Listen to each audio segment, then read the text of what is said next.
السلام علیکم۔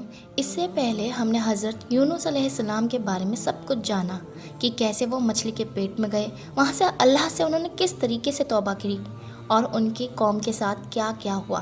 اس بار ہم جانیں گے حضرت داؤد علیہ السلام کے بارے میں۔ حضرت داؤد علیہ السلام بھی بنی اسرائیل کے بڑے نبی گزرے ہیں۔ آپ کا ذکر قرآن پاک میں کئی جگہ آیا ہے۔ سورہ 7 جو کہ سورہ پارہ 23 میں ہے، آپ پر آسمانی کتاب زبور نازل ہوئی تھی۔ تو آپ یاد رکھنا کہ حضرت داؤد علیہ السلام پر آسمانی کتاب زبور نازل ہوئی تھی۔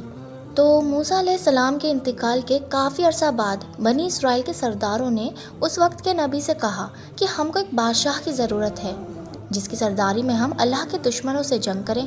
وہ تو اللہ کے نبی ان کی حالت کو خوب جانتے تھے۔ پہلے انہوں نے منع کر دیا کیونکہ ان کو پتا تھا کہ یہ لوگ بزدل ہیں، جنگ وغیرہ کچھ نہیں کر سکیں گے۔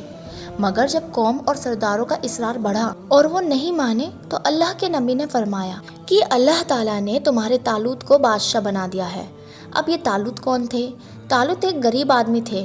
سردار لوگ اور امیر لوگ طالوت کا نام سنتے ہی ناراض ہو گئے کہ سرداری اور بادشاہت تو ہمارا حق تھا، یہ غریب آدمی کو کیسے مل گیا؟ آپ لوگوں کو ایک بات بتا دوں، حضرت طالوت بڑے عالم، عابد، جنگ کے ماہر اور بڑے بہادر طاقتور آدمی تھے، اس لیے اللہ تعالیٰ نے ان کو بادشاہ مقرر کیا تھا۔ اللہ کے نزدیک تو امیر اور غریب سب برابر ہے، اس کے نزدیک وہی ہے جو اچھا اور نیک ہو۔ اب لوگوں کی تسلی کے لیے اس وقت کے نبی نے یہ بھی فرمایا تھا کہ حضرت طالوت کو بادشاہ بنانے کی ایک نشانی یہ بھی ہے کہ 3 صندوق میں حضرت موسیٰ علیہ السلام اور حضرت ہارون علیہ السلام کی یادگار ہے، اسے فرشتے اٹھا کر تمہارے پاس لے آئیں گے۔ اور فرشتے وہ صندوق ان کی قوم کے پاس لے آئے۔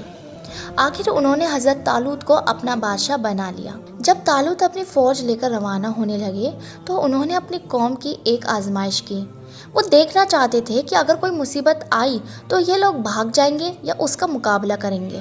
تو طالوت نے اپنی فوج سے کہا کہ آگے چل کر ایک نہر آئے گی، جس نے اس نہر کا پانی پی لیا وہ مجھ سے تعلق نہ رکھے، اور میرا آدمی وہی ہے جو اس میں سے پانی نہ پیے۔ چلو زیادہ سے زیادہ چلو بھر پانی پینے کی اجازت ہے۔ مگر جب نہر پر پہنچے تو چند لوگوں کے سوا سب نے خوب پانی پی لیا۔ جب نہر کے پار اتر گئے تو کہنے لگے، ہم اپنے دشمن جالوت سے لڑنے کی طاقت نہیں رکھتے۔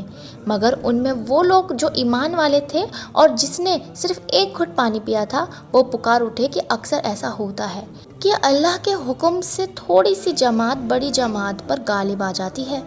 اللہ ہمیشہ صبر کرنے والوں کا ساتھ دیتا ہے۔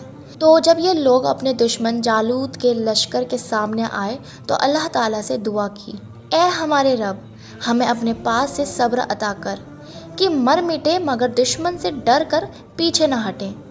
ہمارے پاؤں جمائے رکھ اور ہمیں فتح دے۔ پھر اللہ کے حکم سے انہوں نے دشمن کو شکست دے دی۔ اب حضرت طالوت کے بعد حضرت داؤد کو اللہ تعالیٰ نے حکومت عطا کی، اور حکومت بھی ایسی عطا کی کہ انسانوں کے ساتھ ساتھ پہاڑوں اور پرندوں کو بھی ان کا فرماندگار بنا دیا۔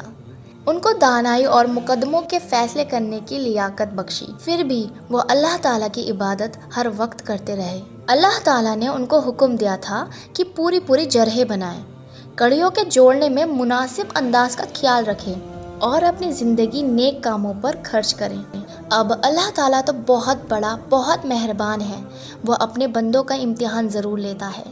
ایک دفعہ اللہ تعالیٰ نے حضرت داؤد علیہ السلام کا امتحان لیا، اور امتحان اس طرح سے لیا کہ 2 آدمی ان کی دیوار پھاند کر ان کے مکان میں گھس آئے جس میں وہ اکثر عبادت کیا کرتے تھے۔ آپ نے انہیں دیکھا تو گھبرا گئے۔ انہوں نے کہا، آپ گھبرائے نہیں، ہم اپنا جھگڑا لے کر آئے ہیں۔ میرے اس بھائی کے پاس 99 دمبیاں ہیں اور میرے پاس صرف ایک ہے۔ اب میرا بھائی میری ایک دمبی کو بھی لینا چاہتا ہے۔ آپ انصاف کے ساتھ فیصلہ کریں۔ آپ نے فرمایا کہ جو تم سے دمبی مانگ رہا ہے اس میں یہ زیادتی پر ہے، اور اکثر شریک ایک دوسرے پر زیادتی کرتے ہیں۔ البتہ جو لوگ اللہ پر ایمان رکھتے ہیں اور نیک کام کرتے ہیں وہ اس زیادتی سے بچ جاتے ہیں، مگر ایسے شریک بہت کم ہوتے ہیں۔ جب یہ لوگ چلے گئے تو آپ کو خیال گزرا کہ اللہ تعالیٰ نے یہ میرا امتحان لیا ہے۔ انہوں نے توبہ کی، سجدے میں گر پڑے اور اللہ تعالیٰ کی طرف توجہ کی۔ اللہ تعالیٰ نے فرمایا کہ اے داؤد، ہم نے تمہیں اس زمین کا خلیفہ بنایا ہے، لوگوں میں انصاف کرنا اور خواہش پر نہ چلنا، ورنہ اللہ کی راہ سے بھٹک جاؤ گے۔ تو دوستو، یہ پورا قصہ تھا حضرت داؤد علیہ السلام کا۔ تو آپ بتائیے کہ حضرت داؤد علیہ السلام کے قصے میں ہم کو کیا سبق ملا ہے؟ پہلا ہم کو یہ سبق ملا ہے کہ مسلمانوں کے بادشاہ کے لیے امیر ہونا ضروری نہیں ہے، بلکہ اس کو عالم، طاقتور، بہادر اور لڑائی کے طریقے معلوم ہونے چاہیے۔ جیسے حضرت طالوت غریب آدمی تھے، مگر یہ سب خوبیاں ان میں موجود تھی، تو اللہ تعالیٰ نے ان کو بادشاہ بنایا۔ اور دوستو، دوسرا سبق یہ ملتا ہے کہ دشمن سے لڑائی جیتنے کے لیے یہ ضروری نہیں کہ تعداد زیادہ ہو، مگر ضروری یہ ہے کہ اللہ پر ہمارا کامل یقین ہو، وہ ہماری مدد کرے گا۔ ہم موت سے نہ ڈریں، اللہ پر یقین رکھیں۔ ہمارے پاس کتنی ہی دولت آ جائے، یہاں تک کہ چرند پرند، پہاڑ، لوہا سب ہمارے تابع ہو جائے، مگر ہمیں اللہ تعالیٰ کو نہیں بھولنا چاہیے، دل کی خواہش پر نہ چلنا چاہیے، سب کے ساتھ انصاف کرنا چاہیے۔ تو دوستو، ہمیں حضرت داؤد علیہ السلام کے قصے میں بہت سبق ملا ہے۔ اللہ تعالیٰ ہمیں ہدایت دے کہ ہم ان سب چیزوں کو اپنی زندگی میں شامل کریں، انصاف کی بات کریں۔